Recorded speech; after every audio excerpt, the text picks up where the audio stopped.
Hello friends, तो next part शुरू होता है और हम देखते हैं रेस्टोरेंट में जहाँ पे पूरा भीड़ लगा हुआ होता है।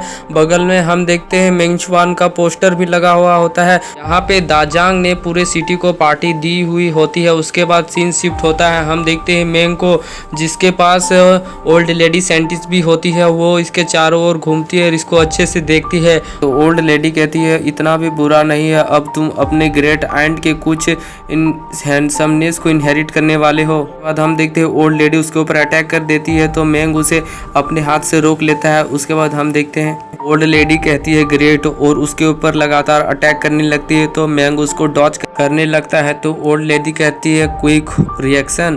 उसके बाद वो अपने पास से कुछ निकालती है और उसके ऊपर दे मारती है। हम देखते हैं मेंग हवा में जाने लगता है और ओल्ड लेडी उसको अपने कंट्रोल में कर लेती है। उसके बाद उस चारों तरफ से उसके ऊपर अटैक करती है। हम देखते हैं वो इसके एक्यूपंक्चर पॉइंट्स में चारों तरफ से अटैक करती है और इसके वजह से मेंग मूव भी नहीं कर पा रहा होता है। उसके बाद हम देखते हैं ओल्ड लेडी एक अटैक उसके फोरहेड में करती है, तो उसके बॉडी में फायर एनर्जी कलेक्ट होने लगता है। उसके बाद हम देखते हैं उसके फोरहेड में एक निशान बन जाता है अजीब सा। उसके बाद हम देखते हैं ओल्ड लेडी कहती है कि मैंने फ्लेम सीड को प्लांटेड कर दिया है ज्यूरोंग 9 रिफाइनमेंट मेथड से तुम्हारे अंदर। इस समय तुम अपने सेंट के फाउंडेशन को फोर्ज कर सकते हो। तो मेंग अपने मन में सोचता है कि जैसा मैंने उम्मीद किया था, ये साइंटिस्ट तो जानती है कि मैं क्या चाहता हूँ। उसके बाद ओल्ड लेडी कहती है कि ये फॉर्जिंग मेथड युनचू माउंटेन से लिया गया है और ये वर्ल्ड का टॉप क्लास का फॉर्जिंग मेथड है।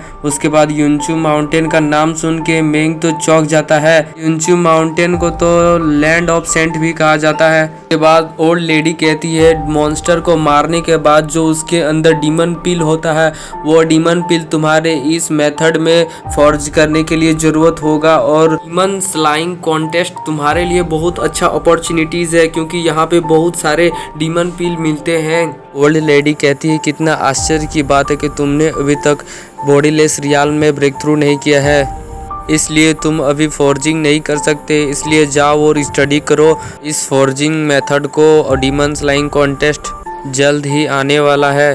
इसके बाद सीन शिफ्ट होता है, हम देखते हैं मेंग को अपने कमरे में होता है। वो पेंटिंग बना रहा होता है अपनी मॉम का, जब वो बचपन में झूला झूल रहा होता है।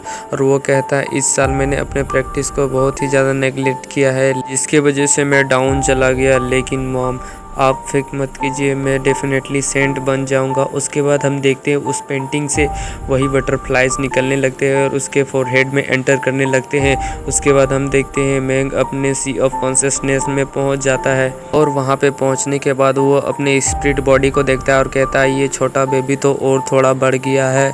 उसके बाद हम देखते हैं एक डीमन उसके ऊपर अटैक करता है, तो मेंग चोन उसको बड़े ही आसानी से ख़त्म कर देता है। हम देखते हैं उस डीमन का पावर इसकी बॉडी में एंटर कर जाता है, तो मेंग कहता है मुझे लग रहा है मैं थोड़ा और स्ट्रॉन्ग हो गया हूँ। फिर ये कहता है शायद मेरा ये वहम है। उसके बाद हम देखते हैं बहुत सारे डीमन इसके ऊपर अटैक करने लगते हैं, तो मेंग बड़े आसानी से उन सबको ख़त्म कर देता है। उसके बाद हम देखते हैं इन सभी का पावर इसके ऊपर एंटर कर जाता है और मेंग मेरो वॉशिंग रियाल्म के परफेक्शन में पहुँच जाता है। मेंग कहता है मैंने तो अपना ब्रेक थ्रू कर लिया है, लगता है मेरे आईब्रो के बीच में ये स्पेस अपग्रेड हो गया है, मैं तो मॉन्स्टर को किल करते हुए ही स्ट्रॉन्ग हो जाऊंगा। उसके बाद हम देखते हैं उसके चारों ओर बहुत सारे मॉन्स्टर आ जाते हैं। कहता है कि मैं इसी तरह बॉडीलेस रियल में डीमन स्लाइंग कॉन्टेस्ट से पहले ही पहुंच जाऊंगा। उसके बाद सीन शिफ्ट होता है, हम देखते हैं मेंग अपने उस बुक से स्टडी कर रहा होता है और अभी तक उसके फोरहेड में वो निशान होता है बटरफ्लाई वाला। फिर हम देखते हैं इसके कमरे में कोई स्टोन फेंक के मारता है, तब हम देखते हैं बाहर खिड़की के बाहर तो क्वीनी होती है, वो मेंग को बुलाती है। उसके बाद सीन शिफ्ट होता है और रेस्टोरेंट में आता है। हम देखते हैं मेंग, क्वीनी और उसके फादर तीनों मिल के इस खुशी के मौके में सेलिब्रेट कर रहे होते हैं। उसके बाद हम देखते हैं वे तीनों ड्रिंक करते हैं। उसके बाद हम देखते हैं क्वीनी को कहते हैं तुम क्यों नहीं करे, तो मेंग भी ड्रिंक कर लेता है। उसके बाद हम देखते हैं कि 10 साल हो गए अंकल लियो ने क्वीनी को इसे यहाँ पे छोड़ के गए हुए, और ये और मेरे फादर दोनों ही मेरे लिए सबसे इम्पोर्टेंट पर्सन है।